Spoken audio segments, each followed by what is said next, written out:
like to start with Bismillahirrahmanirrahim, and welcome to everyone to this event, the Illinois 9th Congressional District Nonpartisan Candidate Forum.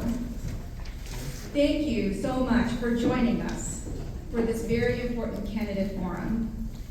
This race for Illinois' 9th District is the first truly competitive race in nearly 30 years following Congresswoman Schakowsky's retirement announcement. With 20% of Illinois' congressional delegation projected to change in 2026, this is a unique moment for our state, and especially for our diverse Muslim and South Asian communities. This forum provides an important opportunity to hear directly from most of the announced candidates ahead of the primary election on March 17, 2026.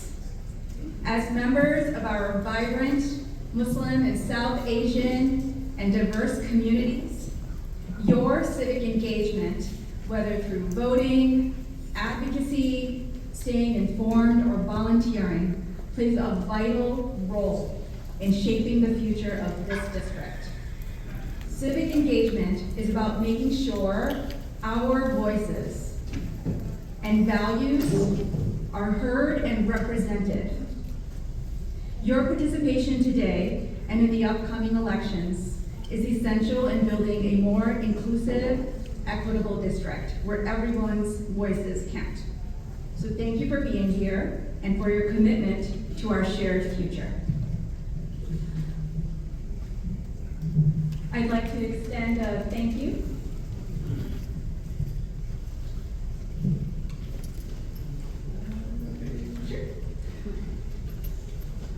Yes, here we go. I'd like to extend a very warm thank you to the Lakhani family and Kareem Lakhani, if he is in the room. Yes, thank you. To Bushra Qayyum, Nafisa's Kitchen, OMG Grill, and Peter N. for providing us. I would also like to extend my thanks and gratitude to these local elected officials for their support as well in this program.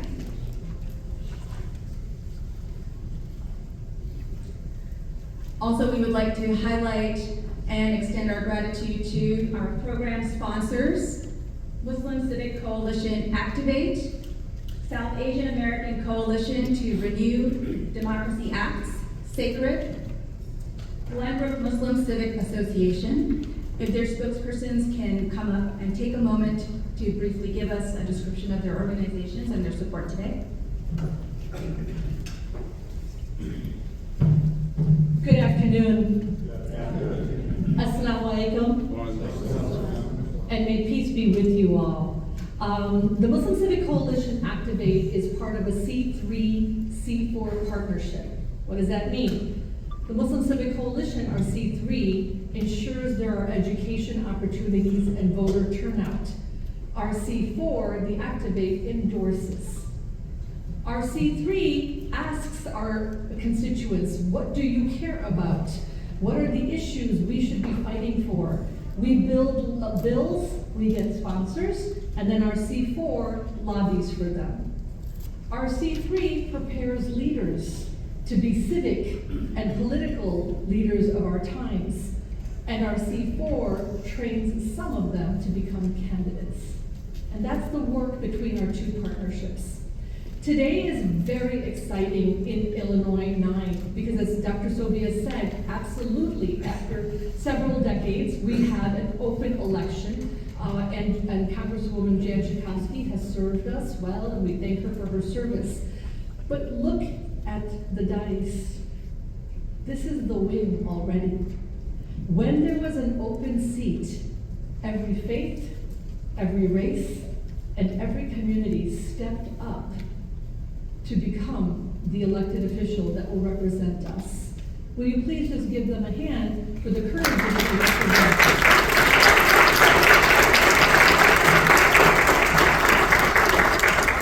We often think as residents and neighbors, I wish someone like me was running for office. Today, I think every single one of us sees someone like us. And we're going to use today to now hear them, to understand where they stand, where they sit, and where they will take action on the issues we care about. Because yes, even if someone looks like us, it is about our values and it is about our issues. It's not always the color of our skin or how we pray that will require who we vote for. We're looking for the best candidate, and we will, inshallah, find them. Thank you so much. The Muslim Civic Coalition Activate is proud to be a part of this and to work with our partners.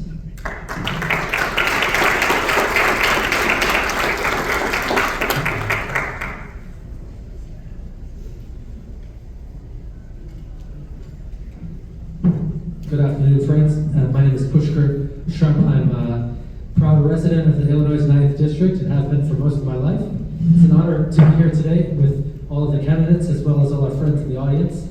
I'm a board member of Sacred Acts. Sacred Acts, South Asian American Coalition to Renew Democracy Acts, is an organization organizing in the South Asian American community here in Chicago, Illinois. We're honored to be joining folks as a co-sponsor for today's event.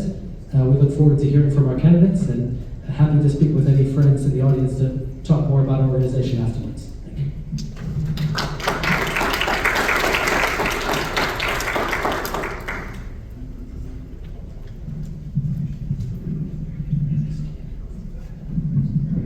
Greetings of peace to all of our audience members. We thank you, we welcome you to coming and joining with us today. My name is Ishaq Lat. I am part of the Glenbrook Muslim Civic Association. We are a grassroots organization. We started just exactly a year ago at this time, primarily a group of constituents within our Glenview and Northbrook areas coming together and expressing our concerns about what's happening in the local school districts and also what's happening within our local village councils, where they needed to hear directly from their Muslim constituents. Over time, we realized that our community is growing much more rapidly than we had anticipated. Doing some background research, we've identified close to 1,400 registered Muslim voters just in Glenview and Northbrook alone. It is a testament to our civic power, a testament to our engagement within the community as a whole. Hopefully this is the first of many forums. It so coincides that it happens at the time that Jan Schakowsky is retiring. We thank her for her many years of service to our community here as a whole. We look forward to working together to help come together and elect our next elected leader. We think it's important for our candidates that are seated here today to hear directly from their constituents, many of them who don't have their voices heard from regularly. And this is a good opportunity to continue in that dialogue moving forward. So thank you to all of you. I look forward to a good program here.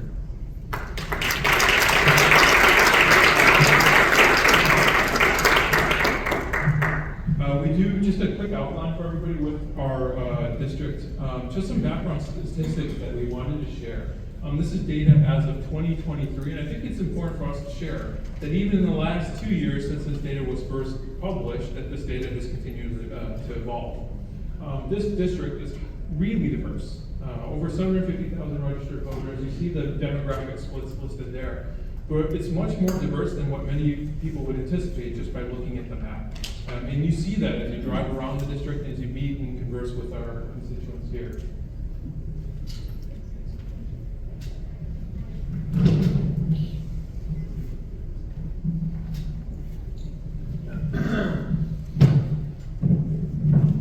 Thank you so much. So, why should we vote? Well, it's our civic duty. It is a form of engagement. It is a way for our voices to be heard. There's a QR code here that allows you to check. Anyone can check to see if they are registered to vote and to help you facilitate taking those steps so that you are registered to vote. It influences laws, it is part of our sunnah, and it is an important part of the democratic process. So if you guys want to pull out your phones and see if you can take a quick snapshot of this QR code to check to see if you are registered to vote, and we will pull this slide up at the end.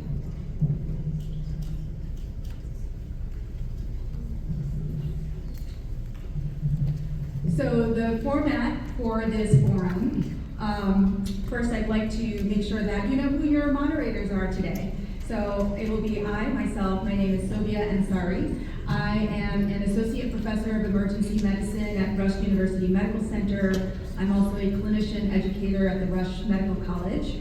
This is my co-moderator.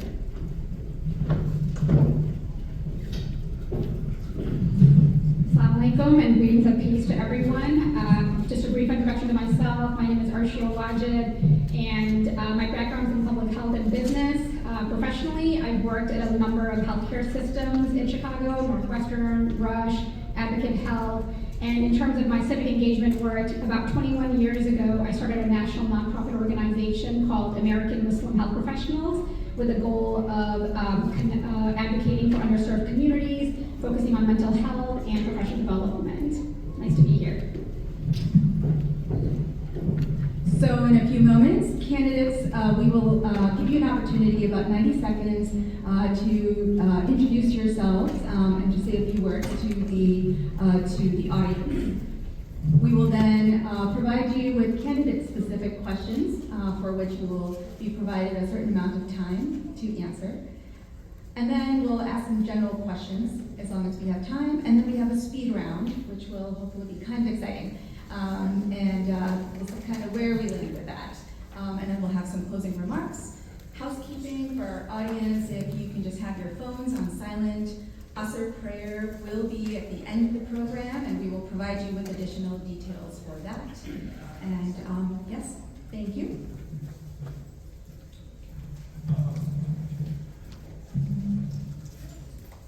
As you can see, we have a number of different candidates that are up here on the dais. We have over, I believe at last count, 19 candidates that have announced for this race. Hopefully there's no more from the audience that are going to announce today.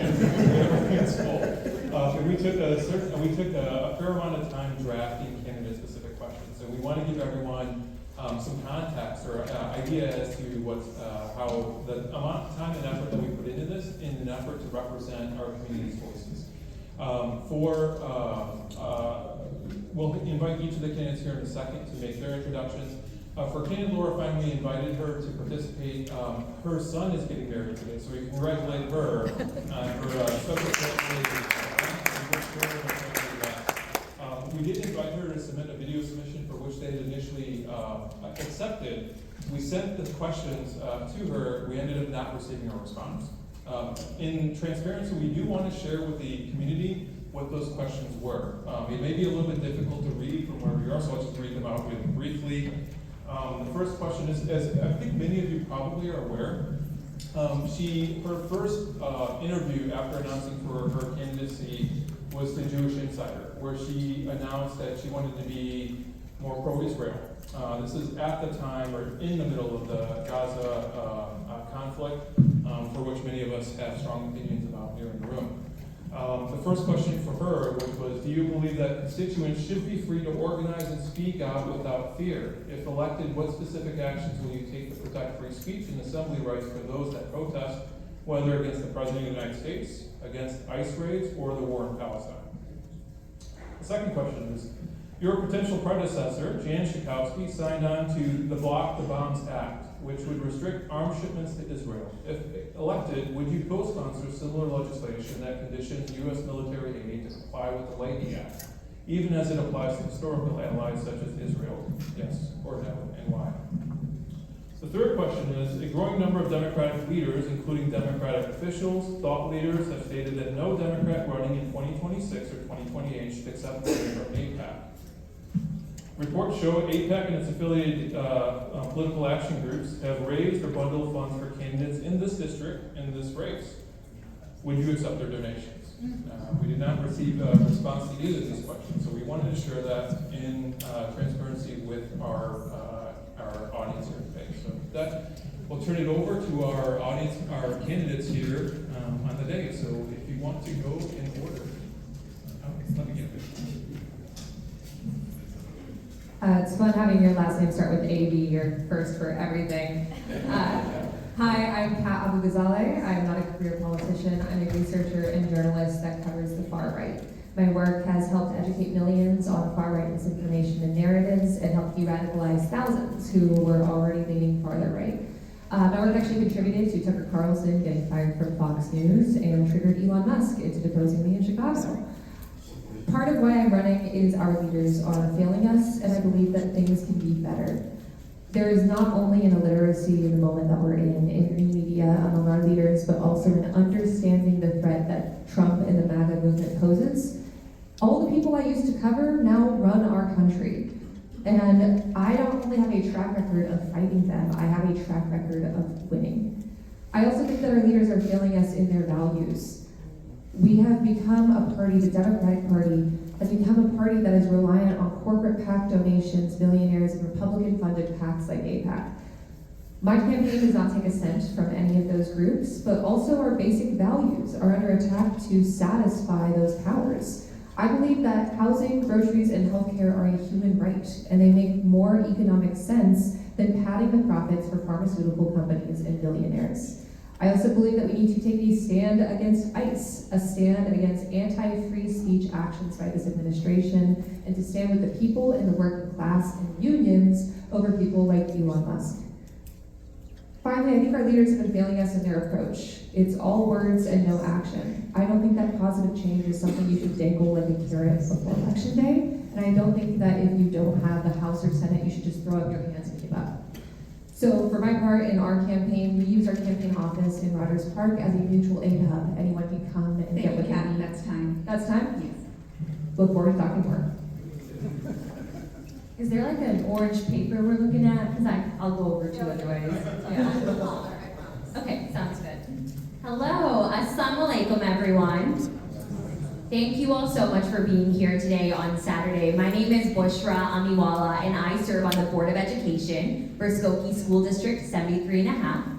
My parents came to the United States from Karachi, Pakistan with literally a $20 bill and built their life brick by brick in Illinois 9. My dad was a small business owner owning a clothing store on the west side of Chicago, and my mom's a teacher. And for me, my passion for service came from the spirit of gratitude. I was so grateful for my life growing up here in Skokie and now serving on the Board of Education 7 years later, having an enriched career at Google in tech for 5 years and a decade in nonprofit. The three sectors have three things in common: how to manage budget, problems, and people. And I'm excited to be stepping up to advocate for universal health care, expanding and supporting immigration with a clear path to citizenship, and making it so that we're fighting for the 99% of this country, which includes all of us, not just the upper 1%.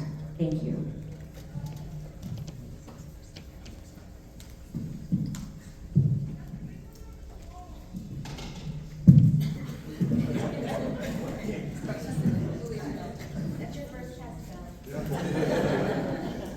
Assalamu alaikum. My name is Phil Andrew, and I am running for the 9th Congressional District. I'm a former FBI agent, and I was a hostage negotiator with the FBI. I got my start in working in, I don't think it's mine. I got my start in working in public safety many years ago when I was involved in a mass attack, the first mass shooting in America in school. That happened in Winnetka, Illinois. A woman named Lori Gann, in his second grade classroom, opened fire on six second graders, killing one and severely injuring 5 others. In the course of her escape, she crashed a car at my childhood home. A hostage situation ensued, and I was able to negotiate my parents out, but I was shot in the chest in an attempt to disarm her. While I was recovering in the hospital, I learned a lot about the problem America has with gun violence and mental health. And I've been in that space ever since. I've really dedicated my life to trying to bring safety, peace, and conflict resolution to communities and families. And that work's taken me all over the world. I've spent time in the Middle East, working with many of the countries that have struggled with terrorism and international conflict. I've worked in North Africa. I've worked in the city of Chicago on the streets there, helping to build comprehensive violence prevention programs that are effective. And that's holistic. Phil. Thank you. Thank you.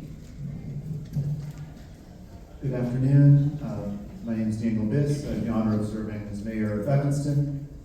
Thank you so much for organizing this forum. I think it's a really exciting opportunity for us to begin what's going to be a long conversation, not only throughout this campaign, but thereafter as we work together to restore sanity to this country. I've been involved in government for the better part of 15 years. I started my life as a mathematics professor at the University of Chicago, got involved in anti-war activism, and eventually ran for office. I spent 8 years in the Illinois legislature and have now been mayor of Evanston for almost 4.5 years, and I'm running for Congress because we're living in an extraordinary emergency, a nightmare situation, our neighbors being taken from the street by armed, masked people, our fundamental rights under attack, the fundamental values that made this country what it is under attack. And so we need people in Congress to fill the extraordinary shoes of Jan Schakowsky, who are prepared to be in the fight with backbone and strength and courage and are not going to bend or break, and people who've demonstrated the ability to get things done in government. People who've been able to win hard fights, like the fights I've won in Evanston around affordable housing and climate, the fights that I won in the state capitol around things like retirement security, civil rights, privacy. We are in a situation that demands someone who understands both how to make government work and how to partner with activists and movements in the community, because we're only going to get out of this situation if we all rise up in one voice across the country. I'm excited to partner in that effort. And that's kind of nervous. Thank you.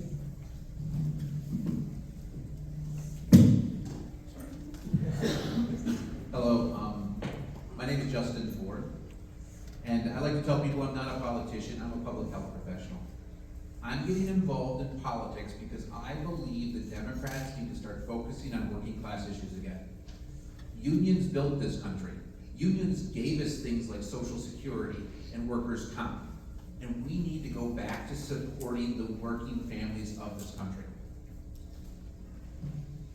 About 1 out of every 70, actually it was 69, a little over 69% of people in a recent poll said they did not believe in the American dream anymore. We are failing. And if we keep sending the same sort of people to Washington, we're going to keep having the same sort of problems. We need, not just to win the 9th district, we need to win back Congress. I am standing on a pro-union, pro-working class, a 4-day work week, fixing Social Security, and as an environmental professional, an actual climate change bill. I believe that these sorts of ideas, these sorts of policies are what's going to win us the House again, and the Senate, and the presidency, and get everything else done. When you're looking at everyone today, I would like you to think about who here can not just win the 9th district, but who here would help us win in Iowa's 1st, Wisconsin's 3rd, and Michigan's 7th. All districts we lost by 5 percentage points. Democrats need a better message. Democrats need better messengers.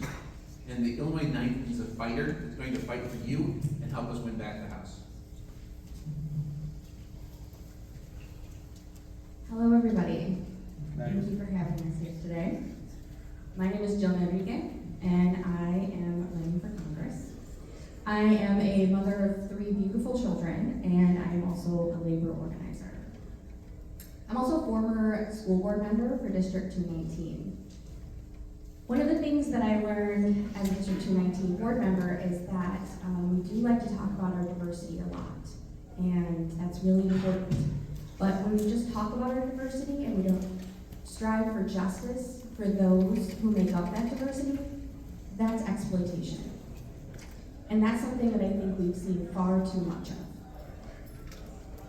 As an organizer, I think it's really important that we have more organizers in Congress and in all of our elected positions, because as an organizer, I understand how important solidarity is. Solidarity across rank and file members of unions, solidarity across races, solidarity across districts, solidarity across everywhere. We're not going to get through this if it's not together. And I also come with the working knowledge of the history of what has happened to working folks. And the history that what's happening right now isn't new. Melanated folks all over the country have been dealing with this forever. It's on a grander scale, it's a little more unhinged right now. But folks have been grabbed out of their homes, out of their cars, for as long as this country has existed. And that's time, Ms. Enrique.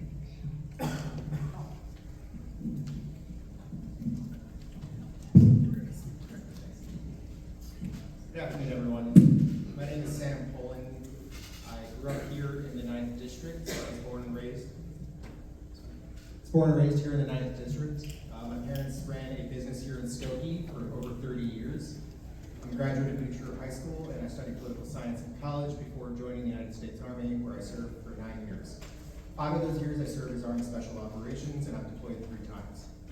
Following the military, I moved to Washington, D.C., where I served as a senior policy advisor and analyst for the Joint Chiefs and NORAD and U.S. Northern Command. I left federal service earlier this year because I no longer believed what I was doing was in the best interest of the American people. I think we've lost our way as a country, we've lost our way politically, and I think our Congress has certainly lost its way. We're losing the very ideas of what it means to be an American and the very ideas of the things that make our country special. So if I'm elected, my priorities are very, very simple. First, I'm going to support the rule of law and defend the Constitution of the United States. Second, I believe that civil liberties need to be protected and restored. And third, I don't believe the American dream is dead, but I do believe it needs help, and I believe it needs to be more equitable for everyone from every background.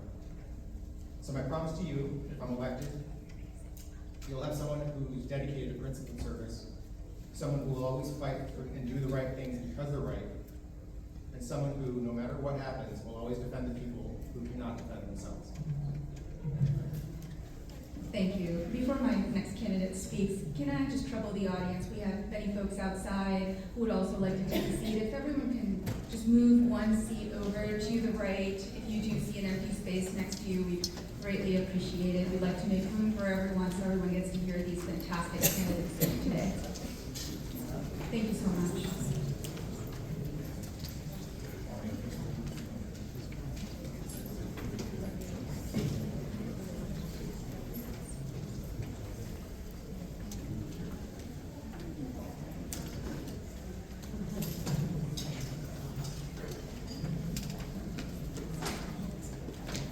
Thank you. Please continue. My name is Nick Piatti. I'm a former public school teacher, former white-collar federal prosecutor, and most recently a senior leader at Microsoft. I'm not running for this seat because it's the next job for me up the political ladder. I'm running because I think like many of us, I'm very angry about what's happening in our country. We know the stakes. We know what this administration does every day to our democracy, to our economy, and of course, most importantly, to our communities. We need the Democratic Party to fight for us, and we are at the weakest point in my memory. Our approval ratings are somehow dramatically below the president's. We've been losing voters for a decade, and we keep losing elections. And in the face of that, I see a Democratic Party that is asleep. We've become very good at talking about how angry we are, but I see Democrats all over the country, and yes, here in this district, who are still running on the same platform that's been used for 10 years. Who are promising achievements that are going to get done in the Congress or ways that they're going to hold the administration accountable, which we know are not possible under this outlaw administration. What we can do is show the country a vision that will get them to choose us so we can go get back power. The way that we're really going to defend our communities and make people safe, yes, of course, resistance is the first absolutely essential step, but we have to change who's giving the orders. And to do that, we need to have a vision that is going to inspire new people to join the party. So I don't have time in the 90 seconds, but my vision is a new American century, which I say is about promoting innovation and growth so we can expand the care, protection, and opportunity that we give everyone. And that's time. Appreciate it.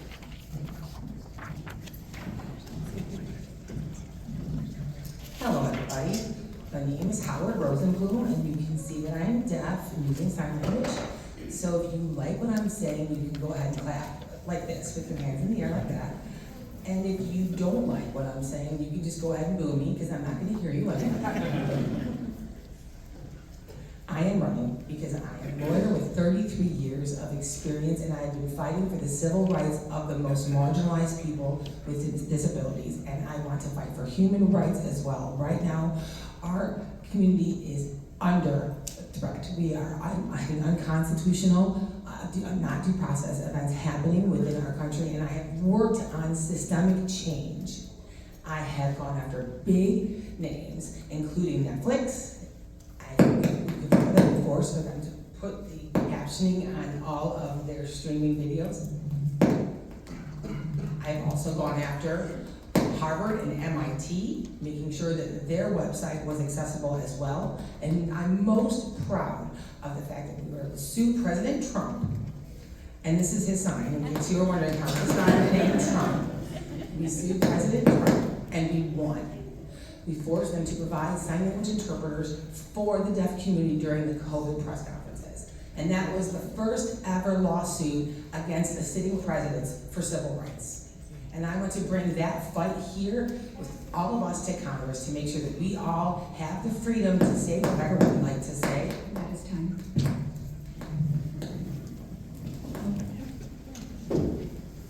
Hello, everybody. Can you hear me? My name is Mike Simmons, and I serve as a state senator for the far north side of Chicago.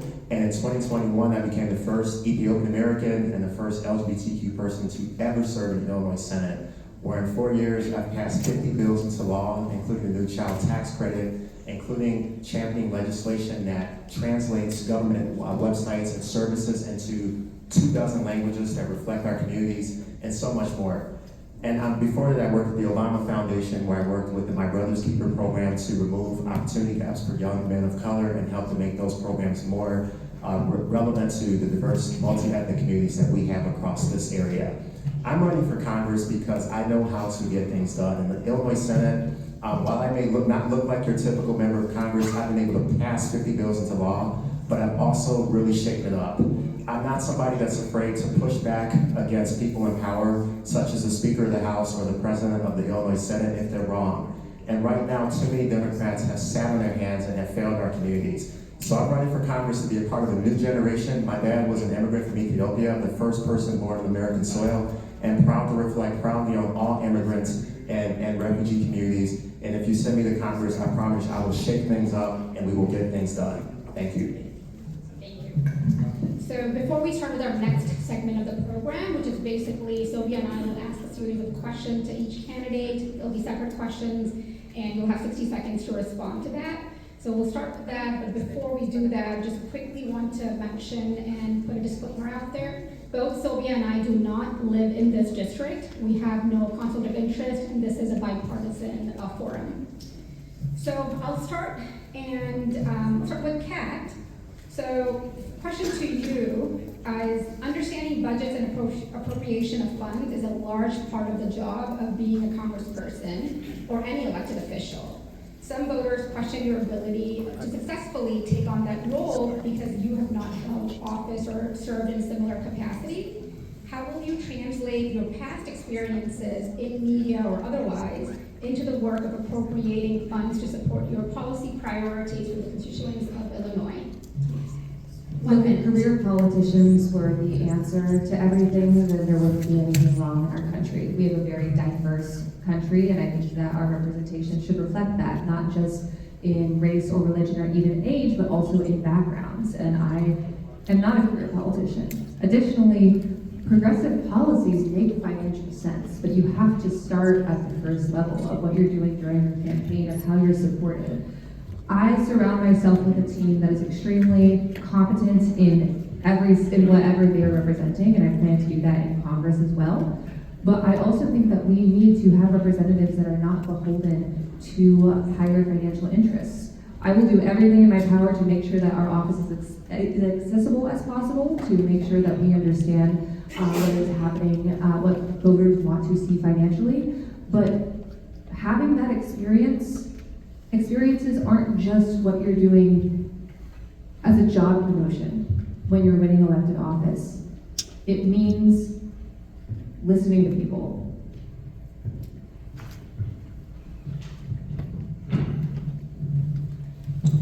Thank you. We have a timekeeper. Sadiq, can you raise your hand? Are you right in the room for timekeeping? Those are helpful. Okay, great. Yeah. Official timekeeper, I will stop hollering at everybody here. Okay, the next question, thank you, Kat, for that answer. The next question is for Ms. Jill Manrique. How will you ensure that the American Muslim community, which is often politically marginalized, is represented in your policymaking? I guess I hesitated on that because it feels so obvious to me. As an organizer, it is embedded in me that we don't move forward unless we move forward with community. And so, in my mind, the way I work now, the way I've always worked, the way that I worked as a District 219 board member, was that when issues were coming up, when there was new business, when there were issues within the community, I worked with community members to make sure that I was using the seat of power that I had to make sure that what we were doing was good for community, and making sure that there was no erasure of anyone. And I'll do the same thing with the Muslim community that I did with the Palestinian community and with Black community as I did in District 219, and the same thing I do with working folks now as a labor organizer. Thank you. Bushra, you have been an outspoken critic of our foreign policy towards Israel-Palestine and India-Pakistan. In your opinion, what principles should center our foreign policy? How would you, as a member of Congress, work to align principles with policy?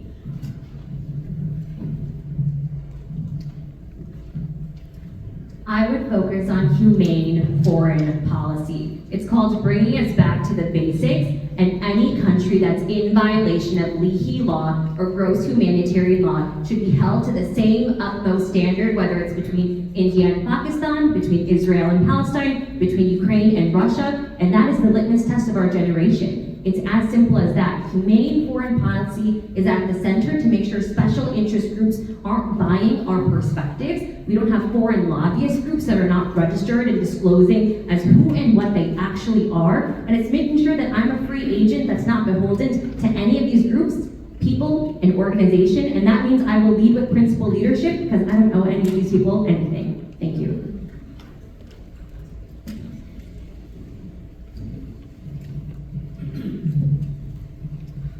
Phil, how would you strengthen protection for privacy rights and address government surveillance concerns under the Fourth Amendment? Thank you for that. Can you hear me all right? Yes. You know, I took an oath to defend and protect the Constitution, and I take that seriously. And I think one of the things that people don't get is that the special in special agent means limited. It means your powers are limited to that of the Constitution and federal law. So much needs to be done to train our law enforcement. And at the moment, what you're seeing with ICE and the deployment of the National Guard is the opposite thereof. That we have come so far in professionalizing our police force, when we have come so far in training and bringing the highest level of professionalism and oversight. Every agency in the United States government has had its IG removed. There is no accountability. So one of the things that I would do is return those and make sure that we are doing everything that we can, that anybody that has anything to do with enforcement understands and is subject to the highest level of accountability. Thank you. Mayor Daniel, after 2 long years of war and what many in the audience consider a genocide consistent with many human rights groups around the world have labeled it, there is now a ceasefire to Gaza. There is a consensus among the Democratic base that things cannot go back to the way they were. Settler violence and land theft, unequal rights for the Palestinians living within Israel, and an uneven approach towards support for Israel by the U.S. government that preceded the recent genocide. Your position on the subject has evolved to now recognizing the need for Palestinian statehood. How would you hold the democratically elected government of Israel accountable? Would you be willing to condition aid to Israel consistent with the Leahy Act? Will you reject money from AIPAC? Yes.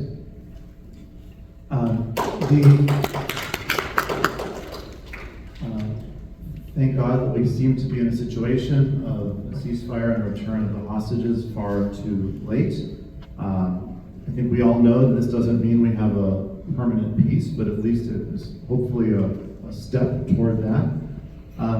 I would say very simply that we should always give U.S. foreign aid consistent with U.S. law. That is part of why I support Representative Ramirez Block the Bombs resolution. I also think that the role played by AIPAC and U.S. politics is one that I'm not comfortable with, and I would not accept their support, but I think they have another candidate in this race anyhow.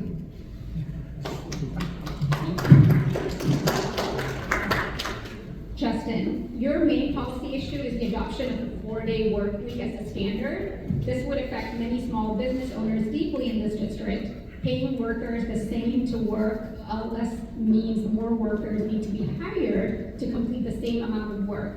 How would this potentially work if you are a small business owner of a restaurant or a coffee shop here in the district? I am so happy you asked me about the 4-day work week. I was here with Jill saying, what are they going to ask us? What are they going to ask us? I'm like, do the 4-day work week. Okay. Can you tell I'm happy about this? The 4-day work week can impact small businesses. Now, the small businesses mentioned that you're going to have it amazing. Can you imagine anybody who runs a restaurant or coffee shop? What's your busiest days? Bet you it's not Tuesday. Bet you it's Saturday and Sunday.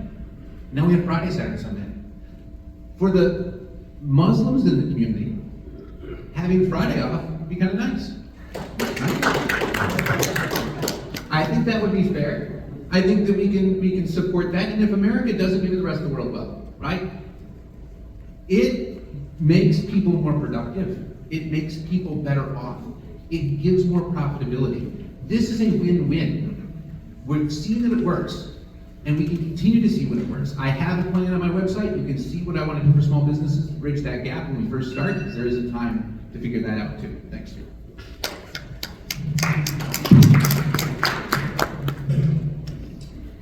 Mr. Pullen, given your distinguished military background and your advocacy for service leadership and civil liberties, including freedom of speech and the expression of diverse opinions, how would you represent and support your constituents who may hold differing views on U.S. aid to Israel? Specifically, how would you ensure that their perspectives are respected and protected, even if they do not align with your own stance on this matter? I'm really glad you asked that, because, again, going back to what it fundamentally means to be American is hearing and respecting freedom of speech, what everyone has to say. My entire career, especially in the military, it's an apolitical organization. I never asked how people voted or what they stand for. What you learn is you need everyone's perspective, you need everyone's opinion, and you need to hear every side of an argument in order to move forward. Ultimately, what matters is getting the mission done, or getting the job done, and committing to what's in the best interest of the American people.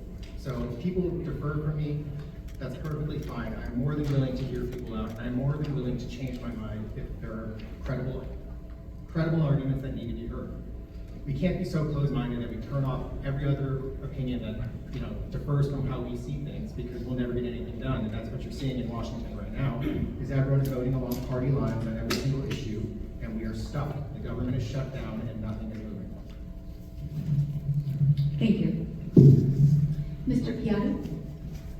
Many in this audience are concerned about the growing influence of anti-democratic South Asian actors, including Hindu supremacist groups in Illinois, in the US, and globally.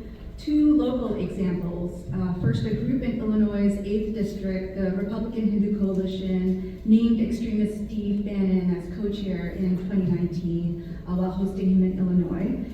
Second, CARE Chicago, an organization, linked this ideology to the burning of the Holy Quran in Naperville 2 years ago. My question is, how would you address this issue and work to ensure that such ideologies do not undermine the democratic values of our political system? And how would you advocate on this at the federal level? Thank you for asking that. So I grew up in a Hindu family and grew up going to the temple.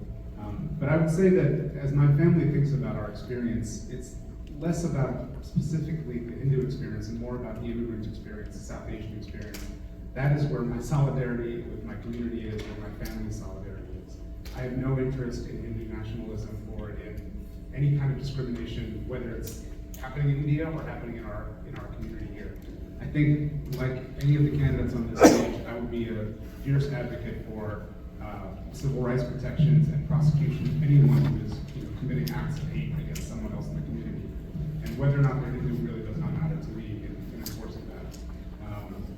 I don't know what to say other than there's no part of me or my family that wants any kind of Hindu nationalist hate towards any group. And I would be as tireless in fighting it as anybody else.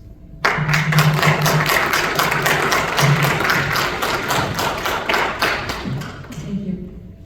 Mr. Rosenblum, you have been an outspoken critic of the Trump administration, citing your past work suing the administration on behalf of the deaf community. What do you believe is the priority right now? How would you fight the administration as a member of Congress while also bridging relationships? That's a great question. And right now, the president is taking away all of our civil rights. Whether it's the constitutional rights, especially with ICE. He's going into our city here and rappelling down from helicopters and to arrest people in the middle of the night. And all of that is a threat to our civil rights.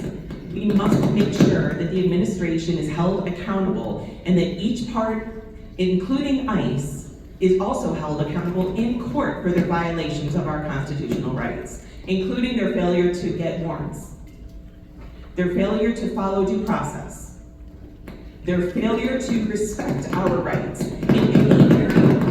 And we all must be able to feel safe. Safe from the federal government.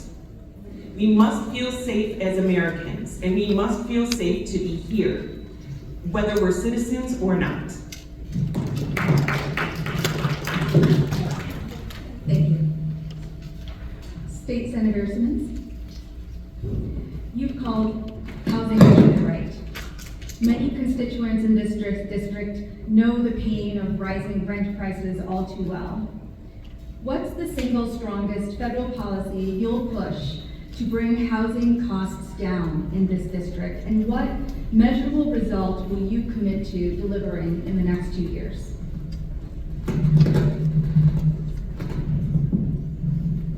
So you're absolutely right. It's a fantastic question. First of all, we are seeing double-digit rent increases across the 9th District in places like Rogers Park, Uptown, and even some parts of Skokie. That is leading to an untenable situation where rooms as diverse as this may not be able to live here in 10 years. And you know something? I was born and raised in a multi-ethnic, multi-generational household, and so this is my #1 issue, the issue of housing. And so what I would do if I were elected to Congress is within the first 30 days of taking an oath of office, I would introduce legislation to bust up these private equity firms that are buying up entire blocks in the 9th District and making them unaffordable and turning them into luxury rentals. This has got to stop, and it will be my #1 issue if I get elected to Congress to represent the 9th District. And that will be measurable in the first 5 years when we see that these private equity firms are no longer buying up mom and pop buildings in places like Skokie and Evanston and not taking over our entire society by the billionaire class. That is a top priority for me.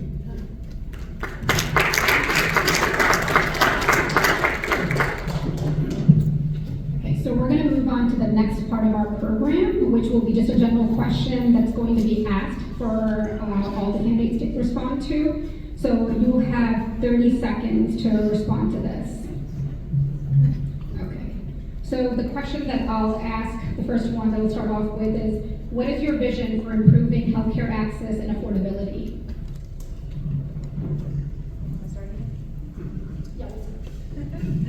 Look, universal health care is not just a human right, it also makes financial sense. Protections against price gouging, not padding the profits of pharmaceutical companies and billionaires and insurance companies actually saves us money and is more effective and has better outcomes. We need to be framing it this way. We need to be asking Republicans why they don't want their constituents to get health care. And we need to make sure it does not discriminate against anyone.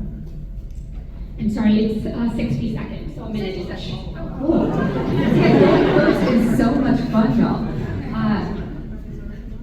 I think that one of the things we see that's lacking in our leadership are effective communicators in understanding what resonates with people and understanding what resonates across the aisle from people that are not completely unhinged, from voters that have a different perspective, that have been exposed to misinformation. We need to be framing at this moment, there are a lot of positions that are on the table, a lot of votes on the table.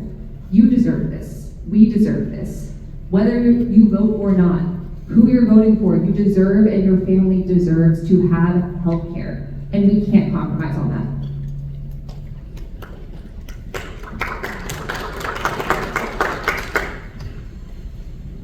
When I think about my vision for healthcare, I think about the 33 industrialized countries in the world, all who have adopted a universal healthcare model. And there's a reason why all of them have, and it's the same reason why us as the United States are the only one that have not. It's the economically viable, fiscally responsible, logical mode for our country to adopt to, and the reason why the US hasn't adopted it is because corporate insurance is the third largest lobbying group that buys our elected officials on the right and on the left. And I'm proud to have been rejecting corporate PAC money since my very first run for public office. So it's not just something we say, but it's what's been in practice and what we're doing. I grew up with both of my parents have a public insurance option, but when I was 21, I couldn't be under their insurance, even with Obamacare, because they made $500 over the dual income minimum, and that is an intentionally designed broken system. Thank you.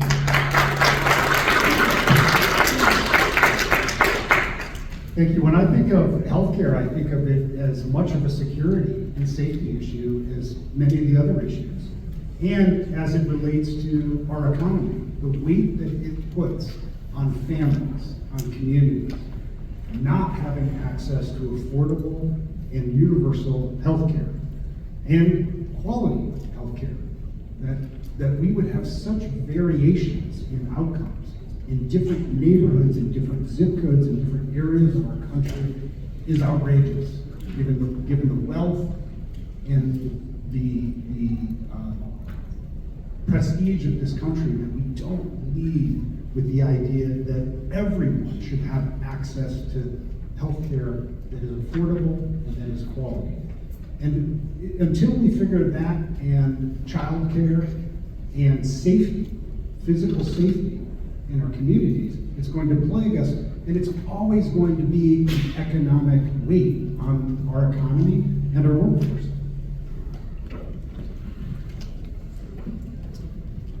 Our healthcare system is brutally unjust. People unable to get treatment in the richest country in the world has known, people holding on to jobs that aren't right for them just because of the healthcare, people unable to realize their dreams because our system is completely messed up. It's also terribly inefficient. We spend more than anybody else per capita on healthcare. We just do it wrong. We get worse outcomes too. That's why I support Medicare for All, a simple, straightforward system where everybody has access to care, no questions asked. Instead of allowing insurance companies to be a middleman where they're spending $1 million a year to deny $2 million in care, just give everyone care. We also need to be loud and clear about what these awful Medicaid cuts are doing to vulnerable people, doing to families, doing to safety net hospitals, doing to rural America. The Republicans are waging war on the basic well-being of the American people, and we have to fight back. I'm going to ask the audience to hold your applause until the end, because I have so many questions for these candidates. I want to make time for all of it. Thank you. The guy that does 4-day work week is going to be the most pragmatic one up here. I'm a public health professional. Everything that everybody said right before me is correct. Everything they're going to say after me is probably going to be correct as well. The problem is, how do you get it done? I support Medicare for all, but guess what? It's not going to pass. Let's go with the public option. Let's show people what they can get. Let's show them how we can do it. Let's prove that we have a system that can work. Then you can get public health. Then you can get Medicare for all. We can't get it past the Senate, even if you get rid of the filibuster. So why are we up here promising you things we can't give you? I'm not going to do that to you. I'm never going to promise you something that I don't think I can deliver. I can deliver a 4-day work week. I'm saying that I can deliver you a public option. I will support any Medicare for all bill that comes across in the House, but it will not pass. And we need to go forward. People need health care now. We cannot wait another 20 years until we get enough Democrats elected. I think the first thing that we need to do is ensure that all of our elected officials, anyone that we elect to the job, says first and foremost that healthcare is a human right. They need to say it loud and they need to say it proud and they say it over and over and over again. I'm also a supporter of Medicare for all. I think the major problem, as many of the candidates have said, is that profit is tied to healthcare, just like profit is tied to housing. Profit should not be tied to the things that are basic human needs. I am a working person, and I don't know how many of you have had to decide this.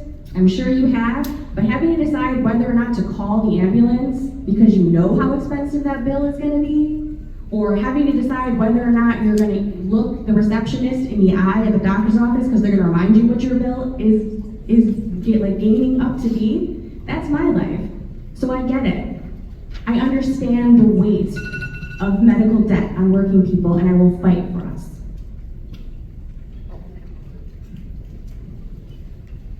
So I'm just going to start and say this. The United States of America is the wealthiest country in the history of the world. The fact that people do not have access to health care across the board is actually just an embarrassment as a nation. There's no reason for it. We can afford it. But as Justin said, let's be pragmatic about it. We can't just say healthcare for all, so everyone's going to vote for it and move on. It's just not realistic. The biggest thing people cite is the price and how much it costs per patient. First thing we can do to address that, though, is talk about the fact that the healthcare industry is currently a for-profit industry. That's absolutely unacceptable, and truthfully, it makes me sick. As Joe mentioned, people actually have to decide these days whether or not they want to call an ambulance, whether or not they actually want to go to an emergency room, whether or not they want to have that cavity filled. And I think it's absolutely despicable as Americans. We shouldn't stand for it. I think we're in broad agreement up here. I also support, we call it public option or Medicare for all. And I'll tell you, as someone with a private sector business background, why I come to that conclusion. 3 reasons. First is, I think the private sector has had generations to get this right and continues to fail. There are things that people deserve to have even if they can't afford it, and it's time that we, give up trying to find a private way to do this. It's time for a public option. The second is, as someone who worked in the technology industry, I think the business community is insane if they think that private healthcare is good for the economy. I think others have alluded also. It's the biggest drag on our economy that people have to worry about healthcare. Not have healthcare, don't take a new job because of it, don't start a new business, don't try a startup. I think there's a way to enlist the business community, not tomorrow, not in the next 2 years, but over the long term to say, this is how we get it done. Very quickly, the last reason, during the Obamacare fight, I asked my dad, who was a physician, what he thought. A lot of doctors were against Obamacare because it was going to hurt their paychecks. He said he was 100% in support of public health care because there was no other way to be consistent with his Hippocratic oath. To me, that's all I need. Hello, can you hear me? Just checking the microphone, thank you. So as a person with a disability and a disability community himself, we all have gone through healthcare issues. And really, any one of us could become disabled tomorrow. So all of us deserve fair and full access to healthcare, including Medicare for all. But like my other colleagues said here, it's not happening now in Congress. They're aiming for it, they're trying to make that a goal, but what is then Congress's healthcare? They're getting their own very nice healthcare coverage. So we need to make sure that if they can't pass good healthcare for all, they should not be allowed to keep that coverage. We're in the middle of a government shutdown right now until we have a continual tax credit for all, that we can keep the Affordable Care Act tax credit. And so that way we can see our healthcare costs will skyrocket November 1st until this government shutdown is resolved. So we have to fight to continually fight with this Congress to make sure that we all have access to healthcare and include the percent of people who will be covered with healthcare. I've been really proud of the Illinois Senate to pass several bills that make healthcare more accessible to our communities. First, legislation, Senate Bill 2442, that makes it illegal for insurance companies to bill people who don't have insurance. Would you believe that that was a fight that I had to fight in the Illinois Senate? I'm glad it's not law. Secondly, I had legislation passed. Give me 1 second. legislation that I worked on with Governor Pritzker last year that cancels medical debt for up to 340,000 households because those households will never be able to pay that debt. And finally, legislation that I'm leading now that will crack down on managed care organizations that are privatizing our insurance and rationing healthcare.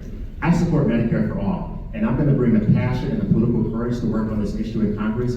Folks on this panel have said it's not possible. It's not possible because the political will has to be there, and we have to take the fight to the billionaires. Instead of privatizing healthcare, we need to tax Facebook, Amazon, and the mega rich so that we can have universal healthcare for every single person in this country. We can do this. I believe in it, and I will fight on that in Congress. Thank you, Kenneth. Thank you, Kenneth. You guys hear me? Nope. Thank you, Kenneth. So for the last question for this section, we're going to talk taxes, everyone's favorite topic. So, do you support tax relief for working and middle-class families? And should the tax code be simplified for individuals and small businesses? What steps can be taken if so? This is another one of those common sense solutions. I don't understand why more Democrats don't run on the idea that we can actually lower taxes for the vast majority of people, and that's by instituting a cost of living exemption. That means that any of your income under the cost of living, you wouldn't get taxed on. Also, raising wealth taxes for the extremely wealthy, for the people that are hoarding our money, that are benefiting off of our labor. It's crazy that your shift at work is taxed at a higher rate than paper profits by billionaires that have just been sitting on their butts all day. We need to institute these and make it clear to people that we can lower taxes while still having money for more programs, while increasing our income for more programs by just demanding the rich pay their fair share. It's only the right thing to do.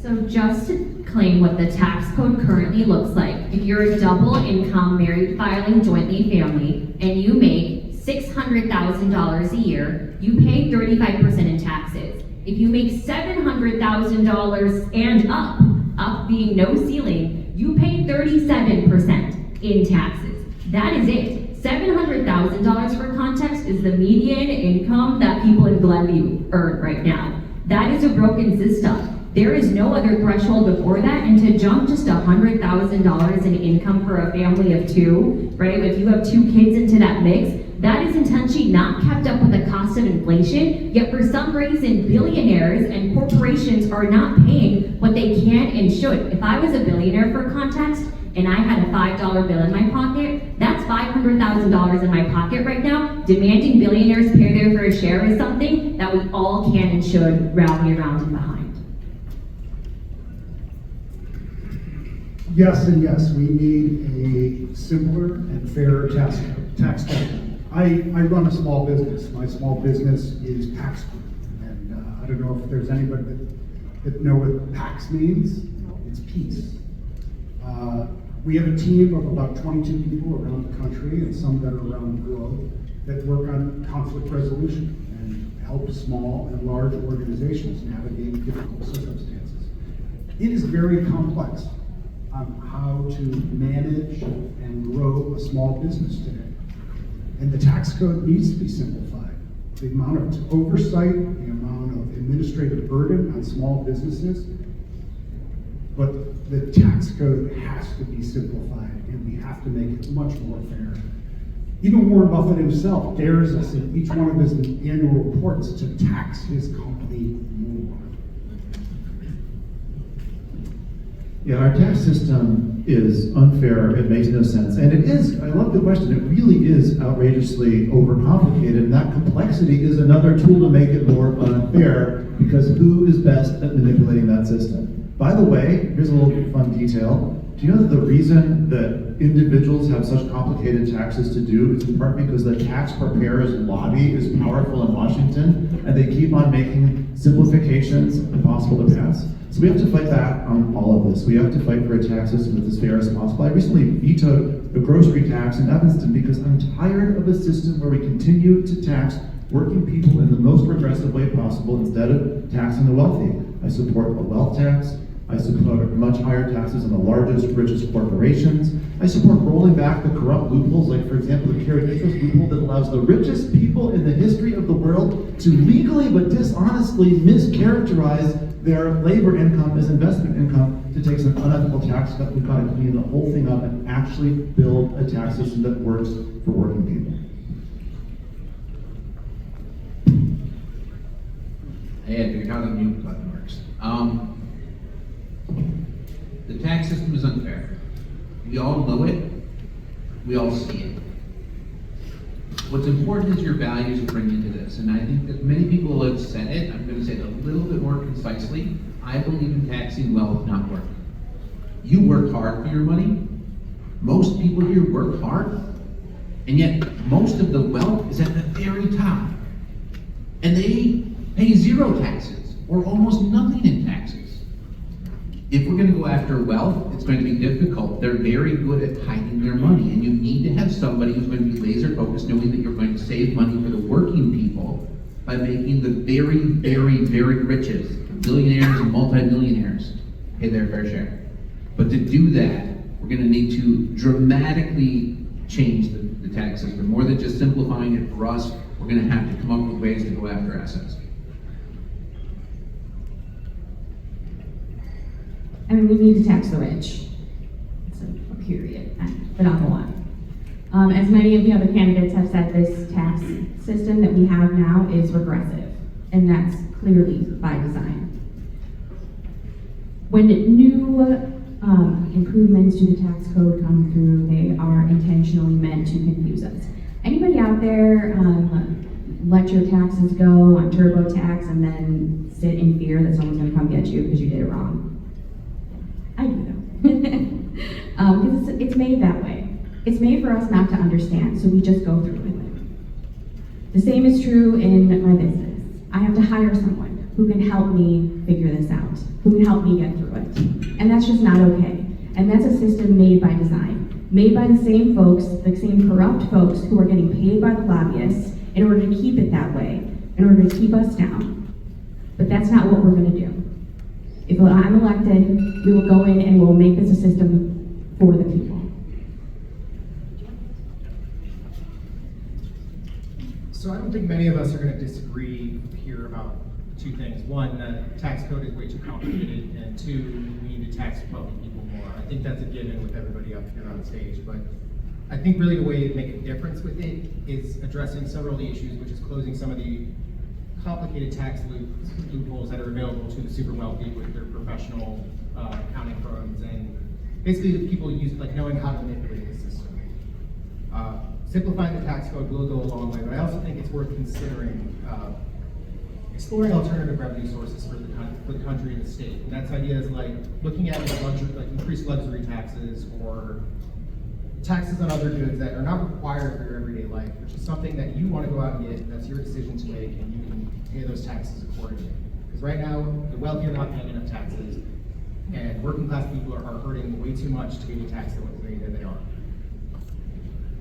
I'll echo Sam in saying I think we all agree, I think